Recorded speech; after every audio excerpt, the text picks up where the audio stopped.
Manuchehr's Mosaic, Rebuilding a Fractured World.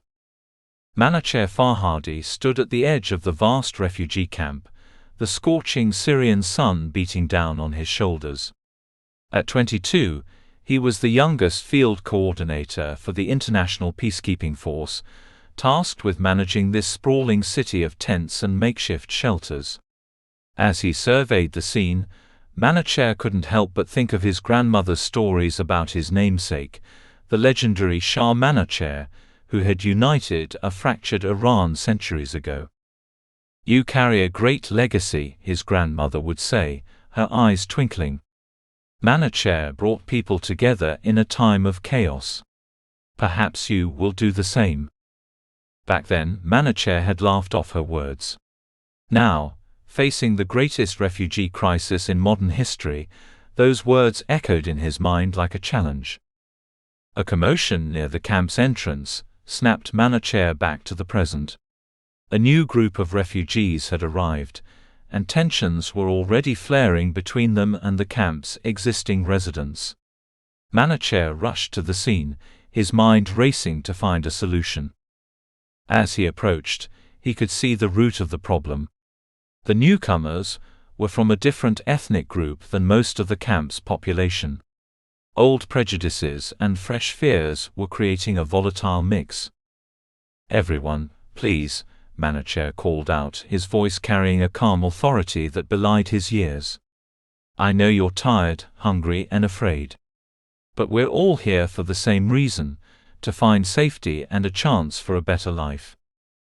The crowd's attention turned to Manuchehr. He could see the skepticism in their eyes. What did this young man know of their struggles? The challenge was clear, and Manuchehr knew he had to overcome it. Manuchehr took a deep breath and began to speak, not just with words but with his heart. He told them about his family's history of displacement and the stories his grandmother had passed down. He spoke of Manuchehr, the legendary king who had faced a nation torn apart by fraternal strife and foreign invasion. But Manuchehr didn't just conquer, he said. He united. He saw that true strength comes not from dominating others, but from bringing people together. We have that same opportunity here today. As Manuchehr spoke, he could see the tension in the crowd beginning to ease. It wasn't an instant transformation, but a seed had been planted. His words were like water to a parched land, slowly but surely bringing about a change. Over the following weeks, Manuchehr worked tirelessly to implement programs that facilitated understanding and cooperation among the camp groups. He organized cultural exchange events, set up a system for people to teach each other their native languages, and created mixed work teams for camp maintenance and improvement projects. It was challenging. Old hatred ran deep, and the harsh conditions of the camp often brought out the worst in people. There were fights, theft, and moments when Manuchehr felt overwhelmed by the task's enormity. But in those moments, he found the strength to carry on, a testament to his resilience. But slowly indeed things began to change. Manuchehr saw former enemies sharing meals, children from different backgrounds playing together, and elders from various communities sitting in council to resolve disputes. Word of Manuchehr's success spread. Journalists came to report on the miracle camp, as some called it. Aid organizations studied his methods. But with the attention came new challenges. One day, Manuchehr received a visit from Cyrus Bakhtir, a wealthy Iranian-American tech mogul. Bakhtir had a proposition. He wanted to fund a massive expansion of Manuchehr's programs and create a network of unity camps across the region. "Think about it," Bakhtir said, his eyes gleaming excitedly. "We could revolutionize refugee resettlement. Your name would go down in history, like your legendary namesake." The offer was tempting. With Bakhtir's resources, Manuchehr could help many more people. But something felt off. Bakhtir talked about the refugees like pieces on a chessboard, not real people with hopes and fears. That night, Manuchehr couldn't sleep. He paced the camp, watching the quiet bustle of nighttime activity, mothers soothing babies, night watchmen making their rounds, and the glow of small fires where people gathered to talk and find comfort in each other's company. As dawn broke, Manuchehr found himself at the camp's small museum.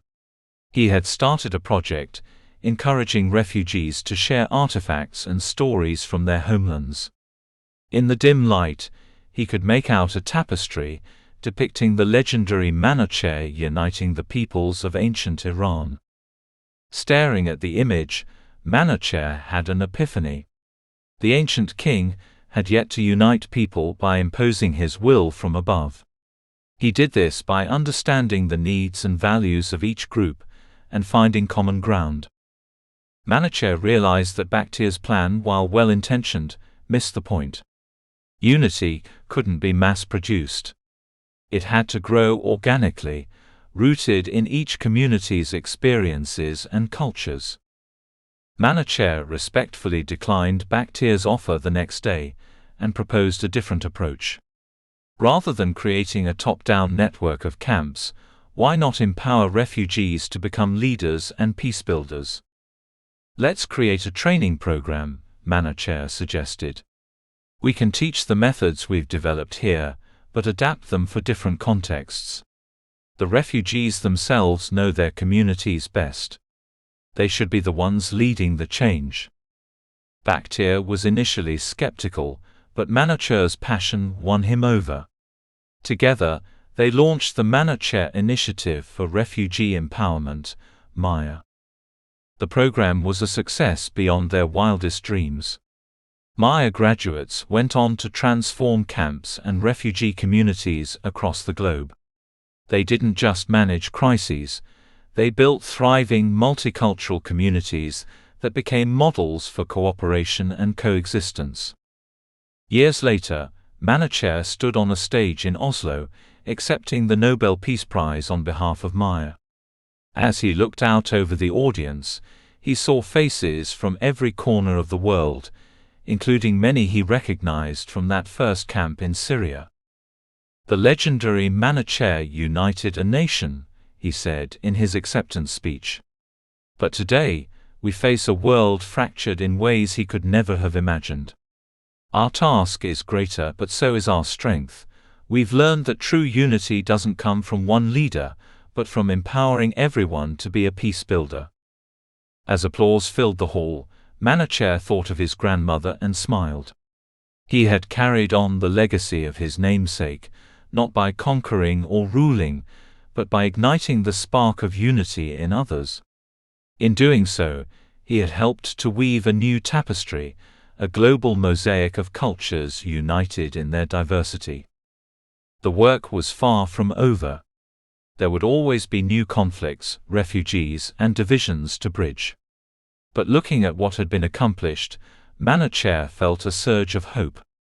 The world might be fractured, but with compassion, understanding, and the strength of united communities, those fractures could become the lines of a beautiful mosaic, a new world pieced together from the best of the old, stronger and more vibrant than ever before.